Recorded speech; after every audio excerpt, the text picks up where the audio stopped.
दोस्तों, स्वागत है आपका मेरे YouTube चैनल इंग्लिश बाबू पर। और आज मैं फिर हाजिर हूँ आपके साथ एक नई स्टोरी लेकर। और दोस्तों, आज जो स्टोरी मैं आपके लिए लेकर आया हूँ ये एक मॉरल स्टोरी है। बहुत ही अच्छी कहानी है, बहुत ही अच्छे वर्ड मीनिंग के साथ। और दोस्तों, आज की इस स्टोरी में आपको कुछ नए इंग्लिश के वर्ड मीनिंग सीखने को मिलेंगे, उनकी करेक्ट प्रोनाउंसिएशन के बारे में पता चलेगा। और हमेशा की तरह जो इसका ग्रामर का पार्ट है उसे बिल्कुल ही डिटेल में कवर करेंगे, तो एक एक स्ट्रक्चर को आप बहुत आसानी से सीख पाएंगे। तो चलिए दोस्तों, आज की इस कहानी को हम शुरू करते हैं। और सबसे पहले कहानी का टाइटल देखते हैं। कहानी का टाइटल है द 3 फिश, मतलब कि 3 मछलियाँ। तो दोस्तों, ये आज की इस कहानी का टाइटल है, शीर्षक है। और अब मैं इसे पढ़ना शुरू करता हूँ। आपसे रिक्वेस्ट है आप इस कहानी को बिल्कुल ध्यान से सुने। और यदि आपको कोई नया वर्ड या फिर ग्रामर का नया स्ट्रक्चर देखने को मिले तो आप उसे नोट भी ज़रूर करें। तो चलिए इसको शुरू करते हैं। Once in a river there lived 3 fish. क्या मतलब हुआ दोस्तों? ये जो हमारा वाक्य है ये पास्ट इंडेफिनिट का अफर्मेटिव वाक्य है, जहाँ वर्ब की सेकंड फॉर्म का प्रयोग किया जाता है। लिव का मतलब होता है रहना, और ये सेकंड फॉर्म है। वंस एक बार, once in a river there lived 3 fish, मतलब एक बार एक नदी में 3 मछलियाँ रहती थीं। They were best friends and had their own beliefs. क्या मतलब हुआ? They were best friends. दोस्तों, दे का मतलब होता है वे या फिर वे लोग। जब सब्जेक्ट में एक से अधिक व्यक्ति शामिल होते हैं तो वहाँ पर दे का प्रयोग किया जाता है, जो कि एक प्लूरल नाउन है। दे वर बेस्ट फ्रेंड्स, तो क्या मतलब हुआ कि वो अच्छे दोस्त थे। And had their own beliefs, और उनकी अपनी अपनी मान्यताएं थीं। बिलीफ का मतलब होता है मानना, मान्यता। And had their own beliefs, और उनकी अपनी अपनी मान्यताएं थीं। The first fish believed in facing the trouble when it came. क्या मतलब हुआ? द फर्स्ट फिश बिलीव्ड, जो पहली मछली थी वो मानती थी in facing the trouble when it came. उसका ये मानना था इन फेसिंग द ट्रबल, कि वो ट्रबल का, संकट का सामना करना चाहिए। व्हेन इट केम मतलब जब वो आए। The second fish believed that one should act wisely and take action when needed. क्या मतलब हुआ? सेकेंड फिश बिलीव्ड, और जो सेकेंड फिश थी, दूसरी मछली थी, बिलीव्ड, उसका मानना था दैट कि वन शुड एक्ट वाइजली, कि किसी को भी वाइजली दोस्तों एडवर्ब है, जिसका मतलब होता है समझदारी से, कि किसी को भी समझदारी से एक्ट करना चाहिए, काम करना चाहिए। एंड टेक एक्शन, और कार्रवाई करनी चाहिए। व्हेन नीडेड, जब उसकी ज़रूरत हो। And the third fish believed, और जो तीसरी मछली थी बिलीव्ड, वो मानती थी that everything happened according to the fate. Fate का मतलब भाग्य, तो उसका क्या मानना था? एवरीथिंग हैपेंड, कि सब कुछ होता है अकॉर्डिंग टू द फेट, भाग्य के अनुसार सब कुछ होता है। चलिए आगे देखिए। One day the 3 friends were swimming in the river. क्या मतलब हुआ दोस्तों? ये जो हमारा वाक्य है ये पास्ट कॉन्टिन्यूस का सेंटेंस है। जब हम ऐसा वाक्य बनाते हैं जहाँ पर वॉज या वर्ब के साथ फोर्थ फॉर्म का प्रयोग किया जाता है, इस तरह का जो वाक्य है वो पास्ट कॉन्टिन्यूस का वाक्य कहलाता है। वन डे एक दिन, द 3 फ्रेंड्स वर स्विमिंग, जो 3 दोस्त थीं वो तैर रहे थे, इन द रिवर, नदी में। Suddenly they saw 2 fisherman talking sitting by the river side. क्या मतलब हुआ? सडनली मतलब अचानक, सडनली दे सो मतलब अचानक उन्होंने देखा 2 फिशरमैन टॉकिंग। फिशरमैन होता है मछुआरे। 2 fisherman talking sitting by the river side. उन्होंने क्या देखा कि 2 मछुआरे जो हैं बात कर रहे हैं, sitting by the river side, मतलब नदी के किनारे पर बैठकर 2 मछुआरे बात कर रहे हैं। चलिए आगे देखिए। They went near the river bank to listen to their conversation. क्या मतलब हुआ? और दोस्तों, ये भी हमारा पास्ट इंडेफिनिट का अफर्मेटिव वाक्य है। गो की सेकंड फॉर्म होती है went. They went near the river bank, मतलब वह नदी के किनारे पर गए। टू लिसन सुनने के लिए, टू देयर कॉन्वर्सेशन उनकी बातचीत को। तो पूरी लाइन का क्या मतलब हुआ कि वो नदी के किनारे पर गए उनकी बातचीत को सुनने के लिए। चलिए आगे देखिए। One of the fisherman said, one of the fisherman said मतलब एक मछुआरे ने कहा, there are many fish in this river. क्या मतलब हुआ? There are many fish in this river, मतलब इस नदी में बहुत मछलियाँ हैं। इफ़ वी कैच दैम, यदि हम उनको पकड़ लेते हैं, एंड सेल देम, और उनको बेच देते हैं, इन द मार्केट, बाज़ार में,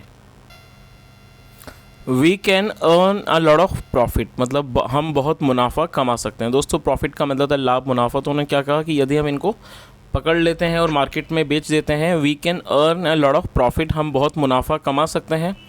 फॉर ए लॉन्ग टाइम, मतलब लंबे समय से, नाउ अब, we have not earned much, क्या मतलब हुआ। और दोस्तों हैव नॉट का प्रयोग यहाँ पर हैव के साथ थर्ड फॉर्म का प्रयोग किया गया। तो इस तरह का जो वाक्य है प्रेजेंट परफेक्ट का वाक्य कहलाता है, जहाँ पर हैज़ हैव के साथ थर्ड फॉर्म लगाई जाती है। अर्न का मतलब कमाना, और ये थर्ड फॉर्म है। तो उन्होंने क्या कहा, for a long time now, मतलब कि बहुत समय से, we have not earned much, हमने ज़्यादा नहीं कमाया है। When should we come to catch them, क्या मतलब हुआ। दोस्तों इस वाक्य में शुड का प्रयोग किया गया है, और शुड का प्रयोग वाक्य में सलाह के लिए, सुझाव के लिए किया जाता है। और यदि हम इस तरह का इंट्रोगेटिव वाक्य बनाना चाहते हैं तो वहाँ पर हेल्पिंग वर्ब को आगे लगाया जाता है, और यदि उससे पहले इंट्रोगेटिव वर्ड भी यूज़ करना हो तो उसको सबसे पहले मेंशन किया जाता है। तो इस लाइन का क्या मतलब हुआ, वैन मतलब कब, when should we come to catch them, मतलब हमें उनको पकड़ने कब आना चाहिए। चलिए आगे देखिए। द अदर फिशरमैन रिप्लाइड, जो दूसरा मछुआरा था उसने जवाब दिया, वी विल कम टमोरो, हम कल आएंगे। We will come tomorrow morning to catch fish, मतलब हम कल सुबह मछलियों को पकड़ने आएंगे। Our life is in danger here, हमारा जो जीवन है वो यहाँ खतरे में है। चलिए आगे देखिए। हियरिंग देयर कॉन्वर्सेशन, हियर मतलब सुनना, और ये फोर्थ फॉर्म है। हियरिंग देयर कॉन्वर्सेशन, उनकी बातचीत को सुनकर, द सेकेंड फिश सैड, जो दूसरी मछली थी उसने कहा, टू हर फ्रेंड्स, अपने दोस्तों से, फ्रेंड्स दोस्तों, आई थिंक मतलब मुझे लगता है, we should leave this place, दोस्तों लीव का मतलब होता है छोड़ देना। तो उसने क्या कहा कि आई थिंक मुझे लगता है, we should leave this place, हमें इस जगह को छोड़ देना चाहिए, and go to some safe place, और किसी सुरक्षित स्थान पर चले जाना चाहिए। चलिए आगे देखिए। एट दिस मतलब कि इस पर, द फर्स्ट फिश सैड, जो पहली मछली थी उसने कहा, आई थिंक मतलब मुझे लगता है, we should not live here, और दोस्तों यहाँ पर भी शुड का प्रयोग किया गया है। यहाँ आपने ऐसे कई वाक्य देखे हैं जहाँ पर शुड का प्रयोग किया गया है, तो आप इस चीज़ को नोट कर सकते हैं। जब हम कोई भी ऐसा वाक्य बनाएंगे जहाँ पर हम सलाह दिखाना चाहते हैं तो वहाँ शुड का प्रयोग किया जाता है। तो इस लाइन का क्या मतलब हुआ कि एट दिस, इस पर द फर्स्ट फिश सैड, मतलब पहली मछली ने कहा, आई थिंक मुझे लगता है, वी शुड लिव हेयर, हमें यहाँ रहना चाहिए, we should live here only मतलब यहीं पर। तो इस पूरी लाइन का क्या अर्थ हुआ, I think we should live here only मतलब मुझे लगता है हमें यहीं पर रहना चाहिए। This place belongs to our ancestors, ancestors का मतलब होता है दोस्तों पूर्वज। This place belongs to our ancestors, की ये जो जगह है वो हमारे पूर्वजों की है। चलिए आगे देखिए। The third fish agreed, agree का मतलब होता है सहमत होना, और ये सेकंड फॉर्म है। द थर्ड फिश अग्रीड, जो तीसरी मछली थी वो सहमत हुई। To what the first fish said, मतलब जो दूसरी मछली ने कहा उससे जो तीसरी मछली थी वो सहमत हो गई। चलिए आगे देखिए।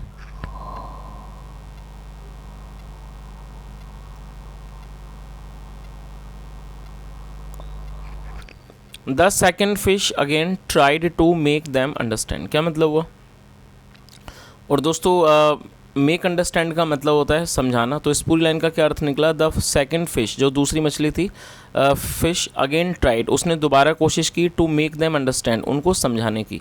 तो पूरी इस लाइन का क्या अर्थ निकला कि the second fish again tried to make them understand, जो दूसरी मछली थी उसने दोबारा कोशिश की उनको समझाने की।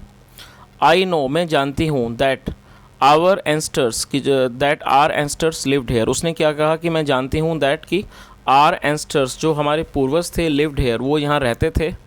बट लेकिन, we have to leave this place to save our own life, क्या मतलब हुआ इसका। दोस्तों इस वाक्य में हैव टू का प्रयोग किया गया है, और आप इस चीज़ को नोट कर सकते हैं। जब हम किसी वाक्य में कोई भी अर्जेंसी दिखाना चाहते हैं, कोई मजबूरी दिखाना चाहते हैं, तो वहाँ पर हैज़ टू या हैव टू का प्रयोग हेल्पिंग वर्ब के रूप में किया जाता है। और इस तरह का जो वाक्य है वो फोर्स्ड एक्शन सेंटेंस का वाक्य कहलाता है। तो इस लाइन का क्या अर्थ निकला, उसने क्या कहा कि I know that our ancestors lived here, मैं जानती हूँ कि जो हमारे पूर्वज थे वो यहाँ रहते थे। बट लेकिन, we have to leave this place, लेकिन हमें इस स्थान को छोड़ना होगा, to save our own life, अपने खुद के जीवन को बचाने के लिए। चलिए आगे देखिए। जस्ट थिंक डीपली, दोस्तों डीपली एडवर्ब है जिसका मतलब होता है गहराई से। और मैं आपको बताना चाहूँगा दोस्तों, एडवर्ब का मतलब होता है ऐसा शब्द जो किसी वर्ब की विशेषता का वर्णन करता है। और आप देखेंगे कि जो ज़्यादातर एडवर्ब हैं वो ly पे ख़त्म होते हैं। और आप इस चीज़ को अच्छे से नोट कर सकते हैं कि एडवर्ब का मतलब होता है ऐसा कोई भी शब्द जो किसी वर्ब की विशेषता के बारे में बताए, जो क्रिया के विशेषता को बताए, उसे एडवर्ब कहा जाता है। तो इस लाइन का क्या अर्थ हुआ? Just think deeply about it, मतलब इस बारे में गहराई से सोचो। I am going to inform other fish, मैं दूसरी और दोस्तों ये जो वाक्य है ये प्रेजेंट कॉन्टिन्यूस का वाक्य है। I am going to inform other fish, मतलब मैं दूसरी मछलियों को सूचित करने जा रही हूँ ऑफ द रिवर, नदी की, अबाउट दिस, इस बारे में। तो इस पूरी लाइन का क्या अर्थ हुआ? I am going to inform other fish of the river about this, मतलब मैं नदी की दूसरी मछलियों को इस बारे में सूचित करने जा रही हूँ। चलिए आगे देखिए। Till late in the evening, मतलब देर शाम तक। The first and the third fish were not convinced and did not leave the place, क्या मतलब हुआ? Till late in the evening मतलब देर शाम तक। The first and the third fish, जो पहली और जो तीसरी मछली थी, वर नॉट कन्विंस्ड। कन्विंस्ड का मतलब होता है किसी बात से राज़ी हो जाना, किसी बात के लिए तैयार हो जाना, सहमत हो जाना।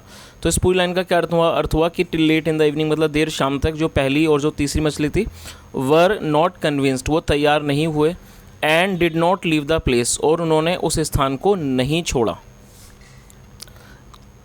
The second fish with some other fish of the river bade them goodbye and went to some other place in the river, क्या मतलब हुआ? चलिए दोस्तों इसका मतलब समझ लीजिए और आप इस वर्ड को नोट कर लीजिए। बेड गुड बाय का मतलब होता है किसी को अलविदा कहना। The second fish and some other fish of the river, मतलब जो दूसरी मछली थी और जो अन्य मछली थी ऑफ द रिवर, नदी की, बेड दैम गुड बाय, उन्होंने उनको गुड बाय कह दिया, अलविदा कह दिया। And went to some other place in the river, और वो नदी में किसी दूसरे स्थान पर चले गए। चलिए आगे देखिए।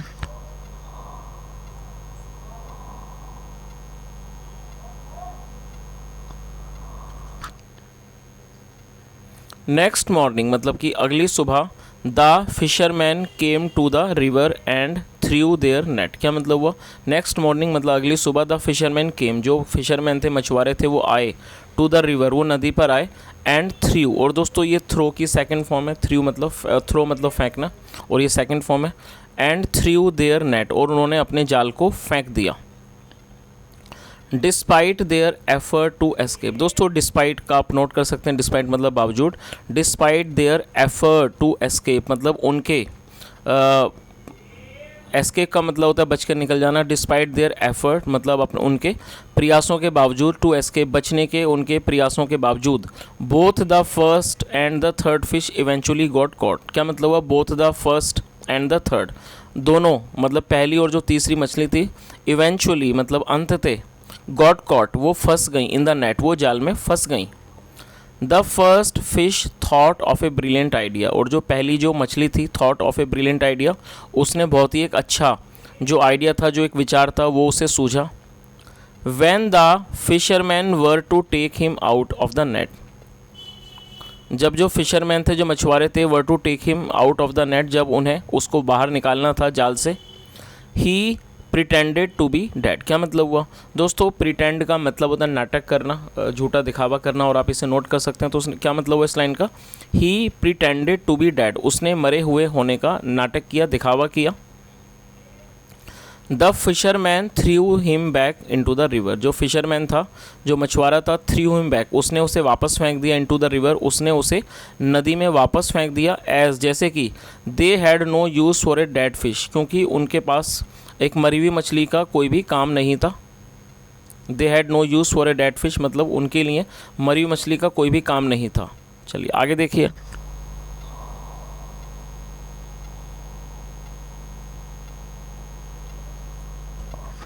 The third fish struggled hard, struggle का मतलब होता है संघर्ष करना। द थर्ड फिश जो तीसरी मछली थी, स्ट्रगल्ड हार्ड उसने बहुत संघर्ष किया, to get out of the net जाल से बाहर आने में, बाहर निकलने में उसने बहुत कड़ा संघर्ष किया। But to no avail, but to no avail लेकिन उस चीज़ का कोई फ़ायदा नहीं हुआ। ही थॉट उसने सोचा, so this is the end of my life, उसने क्या सोचा? So this is the end of my life मतलब ये मेरे जीवन का अंत है। Only if I had listen to the words of my friends, यदि मैंने अपने दोस्तों की बातों को सुना होता। 10 इस प्रकार the first and the second fish escaped the death, इस तरह से जो पहली और जो दूसरी मछली थी एस्केप्ड द डेथ, और डेथ मतलब वो मौत से बच गए। ड्यू टू देयर प्रूडेंस मतलब अपने विवेक के कारण, अपनी बुद्धि के कारण, एंड इंटेलिजेंस और अपनी बुद्धिमानी के कारण।